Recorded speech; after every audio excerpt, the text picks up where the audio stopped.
दोस्तों नमस्कार। इस समय मैं आजमगढ़ में मौजूद हूँ। जैसा कि बताया जा रहा है, कई लोग विदेश गए थे, अपने भारत के कई लोग विदेश गए थे और वहाँ जाके सब फंस गए हैं। 8 लोग मतलब वहाँ पे एक्सपायर बताए जा रहे हैं, नहीं उनको लापता है, उनका कोई पता ही नहीं है।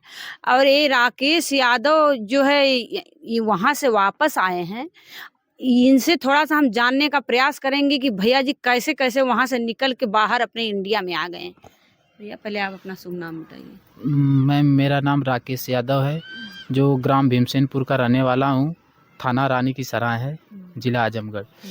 मैं यहाँ से जनवरी के महीने में 2024 में जनवरी के महीने में मैं रसिया गया था। पिछली साल? नहीं, इसी 2024 में ही गया था। जी, जी। मैं 9 महीने वहाँ पर मतलब था। 25 लग गया तो हाँ, 24 में हाँ। तो जो एजेंट थे, एक सुमित, एक दुष्यंत और विनोद। जो विनोद थे मेरे साथी थे, वो मेरे घर पर आए थे। तो उन्होंने कहा कि गार्ड की नौकरी के लिए रसिया में जॉब निकली है, 2 लाख मंथ सैलरी है, आप मेरे साथ चलोगे क्या? तो मैंने बोला कि अगर आप चलेंगे तभी मैं जाऊंगा। तो उन्होंने कहा नहीं भाई, मैं आपके साथ चलूँगा। तो मैंने कहा ठीक है, मैं आपके साथ चलूँगा। तो हम लोग 14 जनवरी को हम लोग यहाँ से गए थे। उसके बाद में हम लोगों का 15 जनवरी को टिकट हुआ था। उसके बाद में 16 जनवरी को हम लोग एयरपोर्ट में पहुँच गए थे, संत पीटर्सबर्ग में।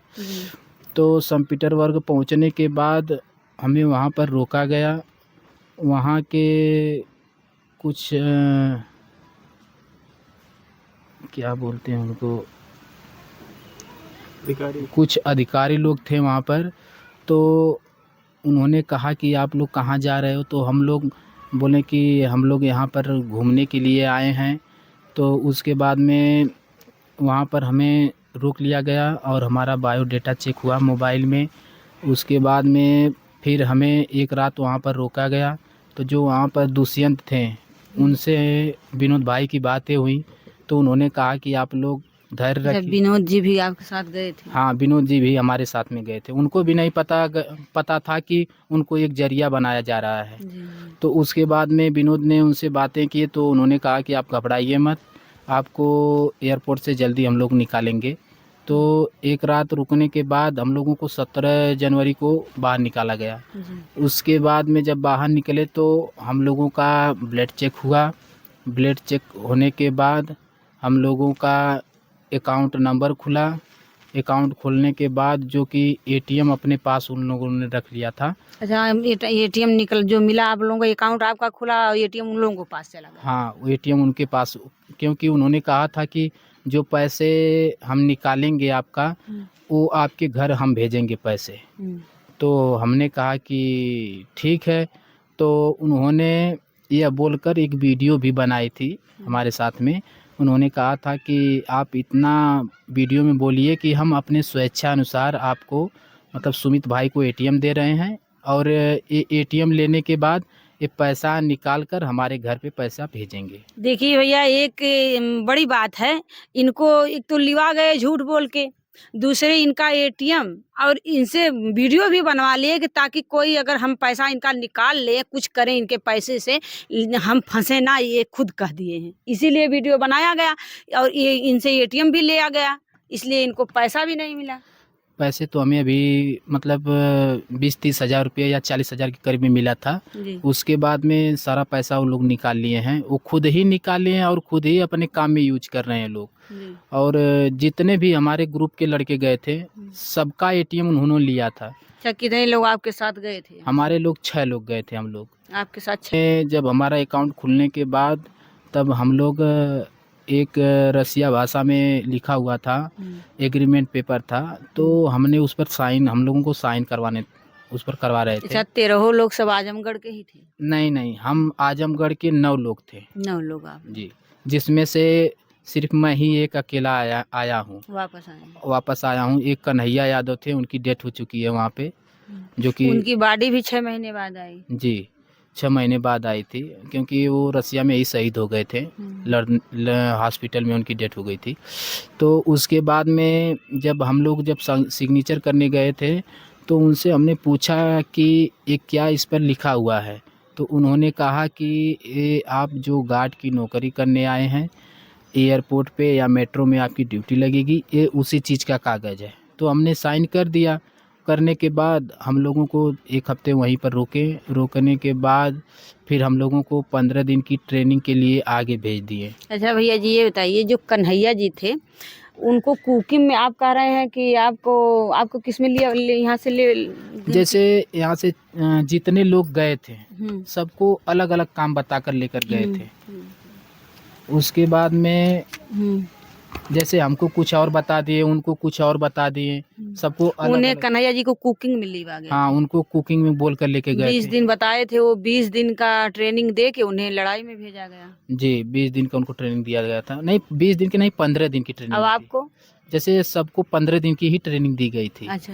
उसके बाद में हम लोगों को 15 दिन की जब ट्रेनिंग हुई, जब 15 दिन की ट्रेनिंग के बाद हम लोगों को यूक्रेन भेज दिया गया। अच्छा। जब यूक्रेन हमें भेजा गया तो उसी बीच जो एजेंट थे दुष्यंत, उनसे हमारी बात भी होती थी।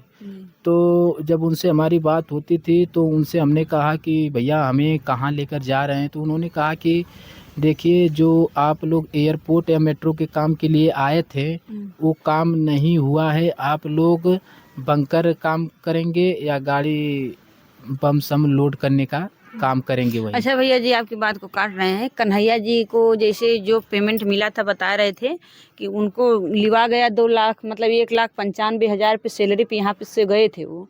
2 लाख उनको वीजा का लगा था। लेकिन उनके घर वाले, उनके बेटे और उनकी बहू मतलब पत्नी बताई, हम उनके द्वारा हमसे मतलब हमारे चैनल पे उन्होंने बताया कि हमको पैसा 2 लाख मिला वहाँ से। वो जो 2 लाख पैसा मिला सब विद्यार्थियों द्वारा ही हमारे खाते में पैसा डाला गया, एजेंट वाला, और वहाँ का जो सरकार दी वो पैसा हमको नहीं मिला। ये क्या सत्य है? जैसे कि अब जैसे हम लोगों का एटीएम वो ले लिए और वो पैसा निकाल लिए हम लोगों को।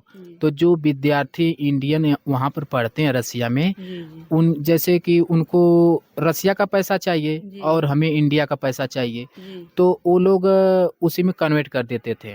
उनको रसिया का पैसा वो दे देते थे और हम लोगों को अकाउंट में इंडिया का पैसा आ जाता था। अच्छा जी, इस जरिए से वो मिला था उनका पैसा। जी जी। लेकिन आपको कितना मिला था? हमें 40,000 रुपये मिले थे। बस टोटल? बस हमें 40,000 रुपये ही मिले थे। कितना दे के आप यहाँ से गए थे? हम तो 1,17,000 रुपये दिए थे उनको, विनोद भाई को, जो हमारे साथी थे। क्योंकि विनोद भाई को तो एक जरिया बनाया गया था कि लड़कों को इकट्ठा करने के लिए। वो भी फंसे हैं उसी वो भी फंसे हुए हैं। उनको ये भी नहीं पता था कि हमें एक जरिया बनाया जा रहा है। आज तक उनका भी कोई पता है? कुछ भी नहीं पता है उनका।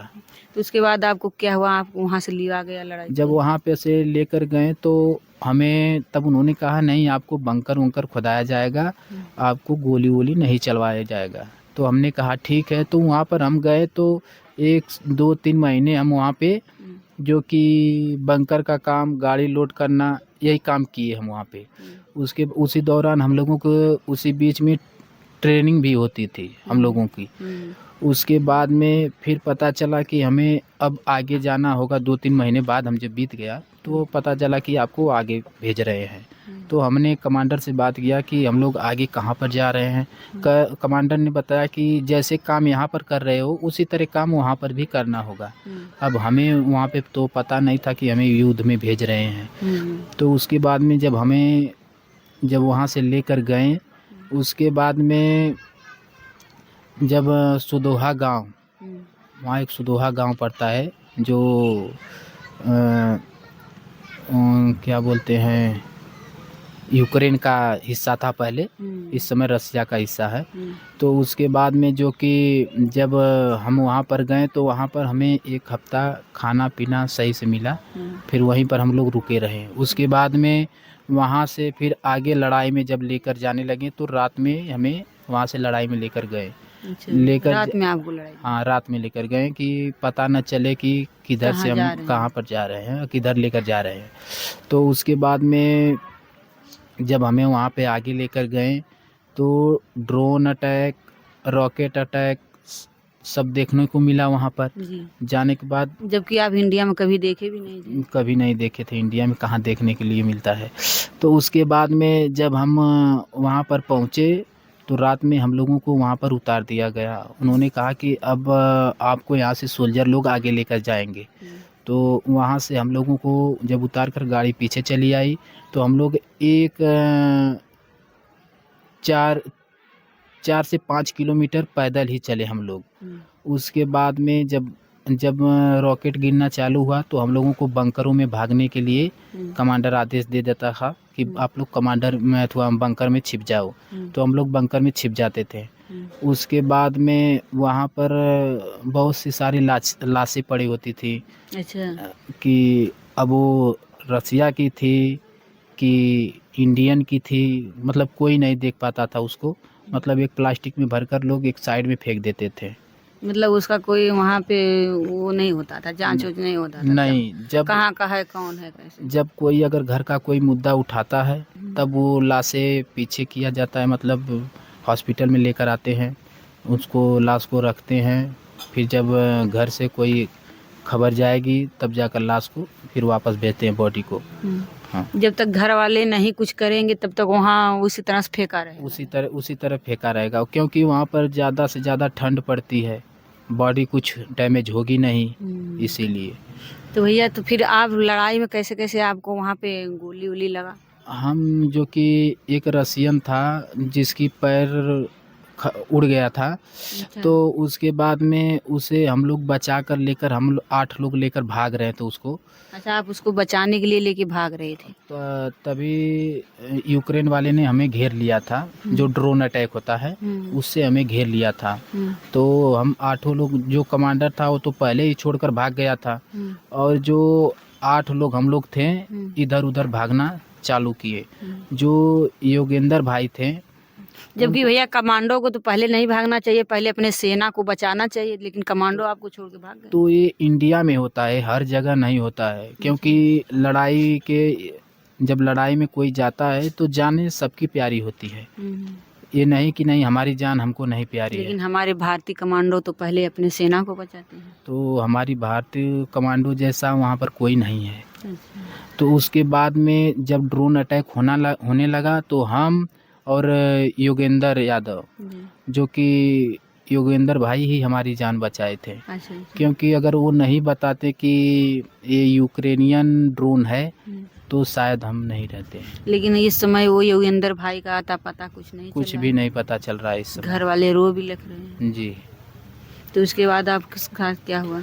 फिर उसके बाद में हमें और योगेंद्र भाई को चोटें लगी। जैसे कि हमें ड्रोन अटैक से यहाँ पर ज़्यादा चोटें लगी, और योगेंद्र भाई को हाथ में चोटें लगी थी। तो आपको कितनी गोली लगी थी? हमें तो दो लगी थी। एक हाथ में लगी थी? एक हाथ में लगी थी, एक जंघा में। तो जंघा का कोई उतना नहीं हुआ था डैमेज, बाकी जो केवनी का है थोड़ा दिक्कत हो रही है। सर में भी लगा था? नहीं, सर में नहीं लगा था। अच्छा भैया, जो हाथ में लगा था क्या वो दिखा सकते हैं आप? थोड़ा सा जैकेट खोलेंगे निकालेंगे तब दिखेगा। और ये गोली हम सुन रहे हैं कि आपको लगी वहाँ थी, और वहाँ पे भर्ती भी आप थे हॉस्पिटल में। जी। लेकिन गोली यहाँ पे आपके इंडिया में निकाली गई।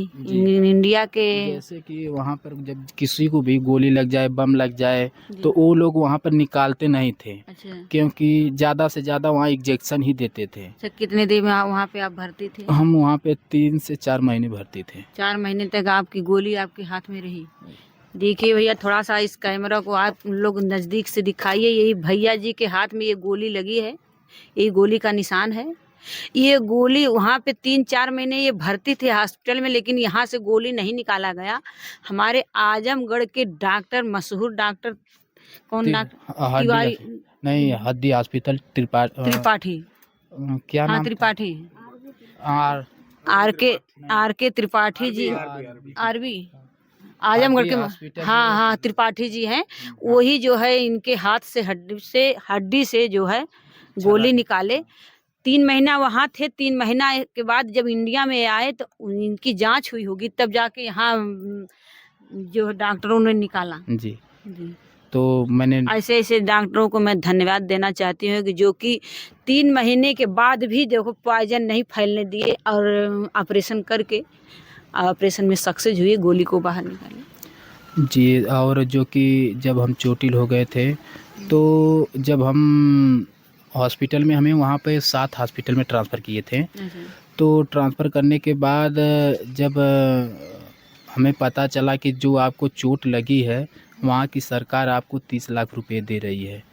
तो जब हमारे अकाउंट में जब 30 लाख रुपए आए, तो हमने जो वहाँ का एजेंट था दुष्यंत, तो उससे हमारी बातें हुई थी। तो हमने कहा कि भैया जो हमारा 30 लाख रुपए आया है वो हमारे घर कैसे पहुंचेगा। तो उन्होंने कहा कि ठीक है भाई, मैं आपको पैसे निकाल कर आपके घर भेज दूंगा। वही जो आपका वो एटीएम लिया था वही दूसरे? हाँ, नहीं, उस एटीएम तो सुमित लिया था, मतलब दुष्यंत और सुमित दोनों मिले हुए मिले भगत हैं हाँ दोनों। जी। भैया आपको गोली लगी तो आपको अपने इंडिया की, अपने भारत की, अपने मतलब परिवार का याद आया कि नहीं? मैम अब वहाँ पर तो याद तो आएगा ही परिवार के लोगों को। कैसा फील हुआ आपको उस समय?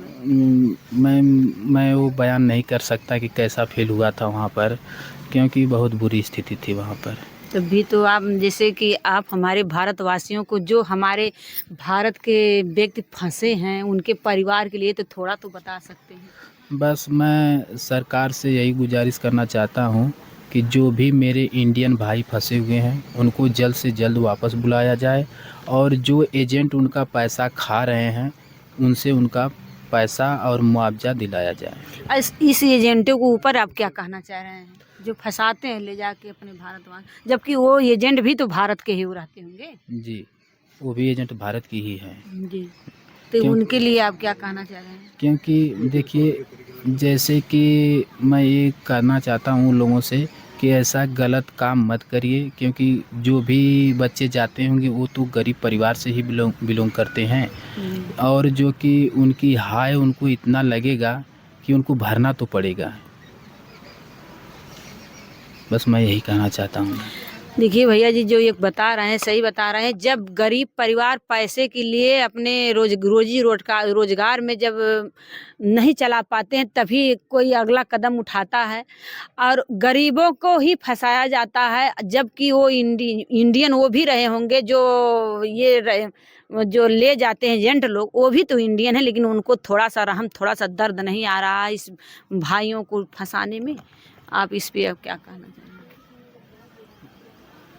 मैं बस यही है कि उम्मीद कहूँगा सरकार से, बस मैं यही गुजारिश आप करूँगा। अपने जो है विदेश मंत्री से क्या कहना चाहेंगे? मैं विदेश मंत्री से यही कहना चाहता हूँ कि जो भी मेरे इंडियन भाई फंसे हुए हैं उनको जल्द से जल्द वापस बुला लिया जाए, नहीं तो ये लोग जो एमबीसी से कॉल आता है कि जो कि एमबीसी भी बताती है कि हम कार्रवाई कर रहे हैं, और बाद में पता चलता है कि उनकी डेड बॉडी आ रही है। तो ऐसा ना हो, जितने भाई फंसे हुए हैं उनको जल्द से जल्द वापस बुला लिया जाए। और जो भाई फंसे उनको मतलब विदेश मंत्री से गुहार है कि जल्द से जल्द वापस लिया जाए, लेकर आया जाए भारत में। और जो ऐसे एजेंट हैं उनके ऊपर क्या कार्रवाई होना चाहिए? उनके ऊपर सख्त से सख्त कार्रवाई की जाए कि ऐसा दोबारा किसी के साथ ना हो, ताकि अपने भारत के कोई और व्यक्ति ना फंसने पाए। जी जी। थोड़ा सा हम इनके बीवी से भी जानने का प्रयास करेंगे, क्योंकि इन्हें वापस लाने की जरिया यही है। कैसे एक महिला हो के और अपने सुहाग की रक्षा की, अपने भारतवासी एक व्यक्ति की रक्षा की। सुहाग तो अपना बचाई ही, लेकिन अपने भारतीय भाई को भी बचा ली। इनसे जानने का प्रयास करेंगे। दीदी, आप कैसे कैसे इनको निकालने का, कैसे आपको पता चला कि ऐसे ऐसे निकाले जाएंगे, भारत आएंगे? देखिए दीदी, हमें तो देखिए कुछ पता नहीं था कि कैसे क्या है, कहाँ से निकाला जाएगा। लेकिन तो इनसे थोड़ा मेरी बात हुई थी, जब इनको चोट लगा तो मेरी बात हुई थी, तो ये हमें थोड़ा सा मतलब बताए थे कि एक एम्बेसी होती है, आप वहाँ पे मतलब एप्लीकेशन छुड़वाइए। तो मैं एम्बेसी में छुड़वाई थी। और एक महिला होकर भी आप इतना मतलब हिम्मत रखी? पति है, हिम्मत तो रखना ही पड़ेगा, क्योंकि उनके अलावा मेरा कोई सहारा नहीं है। जो कुछ है वही मेरे हैं। तो उनके लिए इतना तो हमारा हक है करने के लिए, तो हमें करना ही पड़ेगा। तो मैं एम्बेसी में और यहाँ विदेश मंत्रालय में और अपने प्रधानमंत्री के यहाँ और अपने मुख्यमंत्री के यहाँ और अपने सांसद के यहाँ दिनेश लाल के यहाँ मैं गई थी। सबके यहाँ मैं गुहार लगाई थी। और एक वहाँ के हैं, पंजाब के हैं सचिवालय सर, उनका नाम तो नहीं याद आ रहा है, बालवीर जी हैं, उनकी भी मदद मिली थी। और इतना मैं जब सबके यहाँ एप्लीकेशन मतलब करवाई तो वहाँ से 1-2 बार मतलब हमें मैसेज आया था कि ठीक है हम लोग कार्रवाई कर रहे हैं और आपके पति को जल्द से जल्द मतलब भेज दिया जाएगा। तो जब मतलब एम्बेसी से मतलब इनको भी वहाँ फ़ोन गया कि हाँ अब रिहा होने वाले हैं यहाँ वहाँ से, तो जो है कि तब हमें थोड़ा सा मतलब तसल्ली मिला कि हाँ अब मेरे पति चले आएंगे। लेकिन तो ये तो नहीं लगता था कि मतलब एक दिन तो हमारी ऐसी बात हुई थी इनसे कि वहाँ से ये भी रोने लगे और यहाँ से मैं भी, क्योंकि मेरे 2 बच्चे हैं, एक लड़का एक लड़की, दोनों छोटे छोटे हैं। और कब वहाँ मतलब क्या कह देते थे कि चलिए आपको वार में चलना है, चलिए आपको यहाँ, मतलब कोई अता पता नहीं, बस धड़ल्ली से आके कह देते थे कि चल आपको वहाँ चलना है। जब चोट की आवाज़, गोली की आवाज़, मतलब ये सूचना आपको मिली कि गोली लग गई है, उस समय आपको कैसा फील हुआ? हमें तो यही मन करता था कभी कभी कि हम भी ना रहें, जैसे ऐसी हमारी हाल हो गई थी। ऐसे मतलब वहाँ से 10-12 दिन तो बात ही नहीं हो पाई। जब 12 या 13 दिन पे मतलब मैसेज किए थे कि हाँ मैं ठीक हूँ, तब मतलब हमें लगा कि हाँ ठीक है। फिर भी जब ये वीडियो कॉल फ़ोन हमें किए थे तो ऐसे लग रहा था इनका चेहरा देख के कि इनके चेहरे पे मतलब होठों पे कि ये कितने साल के मतलब दातुन किए हैं, जैसे लग रहा था एकदम काला काला सा पड़ गया है। और ये हमें दिखा भी नहीं रहे थे, मतलब इनको चोट लगी थी तो हाथ बंधा हुआ था गले में। तो हम इनसे पूछे कि आप कहाँ पे हैं, तो बोले कि हम कमांडर के रूम में हैं, नहीं बताएं हमसे। तो मैं बोली अपना शरीर दिखाइए, तो कह रहे हैं नहीं हम ठीक हैं, कोई बात नहीं है। तो फिर मैं बहुत ज़िद करने लगी, तो उस दिन तो नहीं दिखाएं, दूसरे दिन फिर हमें दिखाएं तो बताने लगे। तो फिर हमें इतना कष्ट हुआ ना कि उस समय मैं जान लीजिए कि यही लगता था कि अब मैं कहाँ चली जाऊँ अपने बच्चे को लेके, और कहाँ ले जाके एजेंटों ने फंसा दिया हमारे पति को, क्योंकि कोई सहारा तो है नहीं ना, वहाँ से मतलब कोई पैसा मिलता था कि घर, वही जो मतलब मिला तो भी पढ़ाई लिखाई, बच्चे हैं, घर का खर्च है, तो सारा पैसा तो उन्होंने ले लिया था। और यहाँ आने के लिए, और जब 1-2 बार इनकी एजेंट से बात हुई थी तो एजेंट ने बोला था बस आपको घर भेज दिया जाएगा और हम कार्रवाई कर रहे हैं। और कोई वहाँ से एजेंट के द्वारा, दुष्यंत और सुमित के द्वारा कोई हमें मतलब सहायता नहीं कुछ भी नहीं मिला। बस यही मतलब मिला था कि ले जाके हमारे पति को वहाँ फंसा दिए थे। और मैं तो यही सोचती हूँ कि बस सरकार से, अपने विदेश मंत्रालय से, अपने प्रधानमंत्री से, अपने मुख्यमंत्री से, अपने सांसद जी से और जो भी अधिकारी कर्मचारी, सबसे मैं यही कहती हूँ कि उन लोगों को पकड़ा जाए जो दिल्ली में घूम रहे हैं, ऐसे धांधलीबाजी कर रहे हैं, उनको पकड़ा जाए और सख्त से सख्त कार्रवाई की जाए। और जो हम लोगों का हक है, हम लोगों का हक दिलाया जाए। और जो हमारे भारतीय भाई फंसे हुए हैं उन लोगों को जल्द से जल्द वापस बुला लिया जाए इंडिया। जब आपके पति पहली बार आपको जैसे मिले, इंडिया में आने के बाद मिले, तब आपको कैसा लगा? अब मैडम जब मिले तो हमें तो बहुत अच्छा लगा, खुशी भी थी, दुख भी था, क्योंकि पति हमारे आए थे तो चोट लगा था उनको। हमें बस यही टेंशन था, जब वहाँ से बोलते थे कि देखो यही मेरे हाथ में लगा है, देखो मेरे यही हाथ में लगा है, तो मैं यही भगवान से प्रार्थना करती थी, हे भगवान कितना जल्दी मेरे पति आ जाएं और यहाँ मैं उनका जल्द से जल्द इलाज करवा दूँ ताकि कोई पॉइजन ना फैले। यहाँ पे आने के बाद कितने दिन बाद आप जो है डॉक्टर के पास ले गए? यहाँ तो आए तो बस 5 से 6 दिन मतलब बोले कि थोड़ा हमें रेस्ट करने दो। इनकी हालत ही वैसी थी कि मतलब एक कहीं उतना जा नहीं पाते थे, ढंग से खाना भी नहीं मिलता था वहाँ पे। और वहाँ की ये चीज़ें थी कि खाना यही लोग ले जाते थे, खाना यही लोग ले जाते थे। और कुछ लोग ऐसे वहाँ के थे कि सबको तो नहीं कह सकती हूँ, कुछ लोग ऐसे थे कि खाना भी नहीं, थोड़ा मोड़ा दे देते थे और कहते थे कि नहीं आपको नहीं खाना है, हम लोग खाएंगे। क्या खाना भी आपको ये लग रहा है कि इनका पेट इंडिया से भरा था, इंडिया में आके ही भरा? हाँ, क्योंकि जब ये इंडिया में ही आए तो ये बोले, वहाँ से बोलते थे कभी पेट भर कभी। भोजन इंडिया से करके गए थे, इंडिया में फिर आके हाँ पेट भर हाँ भोजन हाँ, दिया। यही बोले थे कि मैं घर पे आऊँगा तो हमारे लिए मतलब खाना बनाना ताकि हम पेट भर खाना खा लेंगे। मैं बोली ठीक है, पहले आप आ जाइए, आप आइए, क्यों नहीं, हम लोग खा रहे हैं, आपका भी पेट भरेगा। और वहाँ पे जितने दिन थे बस खाली वही जीने के लिए खाना इनको मिल रहा था कि बस ये जी लें। देखिए, एक बहुत बड़ी बात इन्होंने बताया कि पति के जरिए पत्नी का सहारा होता है, लेकिन यहाँ एक महिला जो है अपने पति के लिए ये सहारा हो गई और अपने सिंदूर को बचाने के लिए कितना कदम ये उठाई, क्या उठाई, कैसे ये बचा ली। और इनके जरिए मतलब ये संदेश जा रहा है कि अगर कोई और महिला हो जिसका गोद उजड़ने वाला हो या सिंदूर उजड़ने वाला हो, वो महिला अगर आप हमारा वीडियो देखे, आप तक आए, तो आप उसको क्या संदेश देंगी? आप कैसे उसको मतलब रास्ता दिखाएंगी? मैं तो यही बोलूँगी, रास्ता दिखाने का यही है कि देखिए जो हमारे भाई हैं, पिताजी, जो भी कोई भी हो, अगर रोक रहे हैं तो रोका ना जाए, ताकि अगर रोकेंगे तो घर से बाहर कोई जाएगा नहीं तो उसको पता नहीं चलेगा कहाँ कैसे क्या है। अगर वो घर से बाहर निकलेंगी तो उन्हें सब चीज़ की जानकारी होगी और कहीं भी वो कुछ कर सकती हैं। और मैं तो अपने पति का ही धन्यवाद देती हूँ कि यही हमें अभी भी मेरी पढ़ाई भी करवा रहे हैं और कहीं आने जाने के लिए कोई रोक टोक नहीं है कि किसी के साथ नहीं। हाँ, मैं खुद अकेले ही जाती हूँ, महिलाओं के साथ जाती हूँ और कोई भी बात रहता है तो हम इनसे ये ना है कि कोई बात छिपाएं इनसे। हमारी कोई भी बात है, इनकी ये हमें जब सब कुछ के लिए छूट दिए हैं तो ये भी कहूँगी कि जो जैसे महिलाएं कुछ जाती हैं, गलत करती हैं, गलत ना करें और अपने परिवार के लिए सही कदम उठाएं।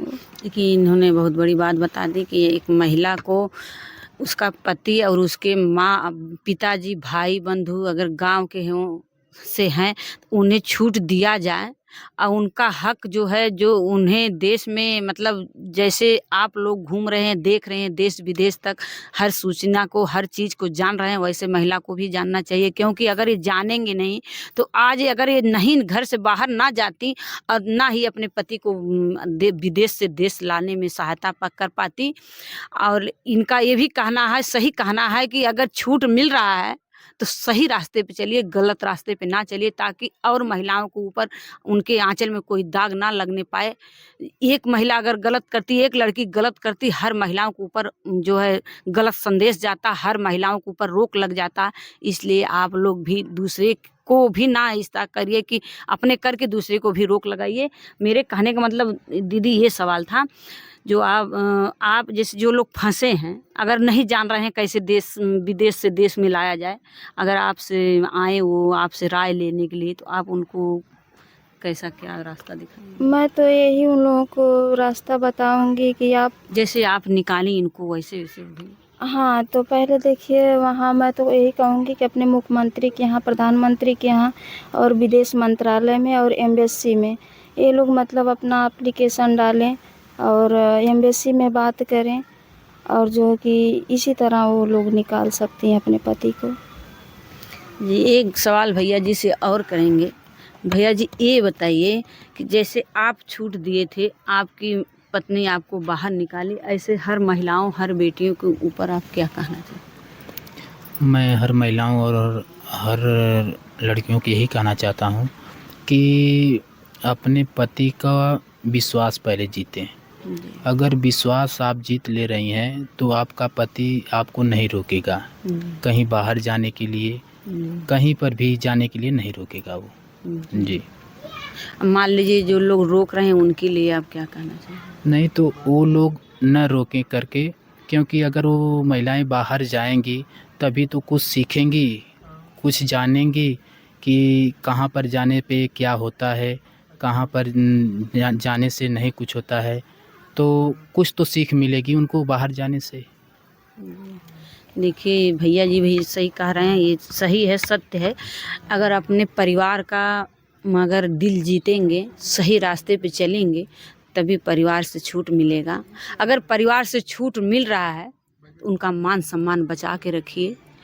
और जो मैं इस मुद्दे पे जो भाई लोग फंसे हैं अपने देश के, भारत के विदेश में, मैं विदेश मंत्री से यही कहना चाहूँगी, मेरी यही गुहार है, यही प्रार्थना है कि उन भाइयों को इस वीडियो के जरिए देखिए कैसे कैसे भैया फंसे थे, कैसे निकल के आए। उन भारतीयों को भी अपने देश में बुलाया जाए, उनको फंसे जो हुए हैं उनको अपने देश में लाया जाए, ताकि कितनी महिलाओं की गोद ना उजड़ने पाए, कुछ बहनों की जो है ये सिंदूर ना उजड़ने पाए, बचाने का काम करें। अगर करेंगे तो विदेश मंत्री ही कर सकते हैं। और दोस्तों, जय हिंद, जय भारत।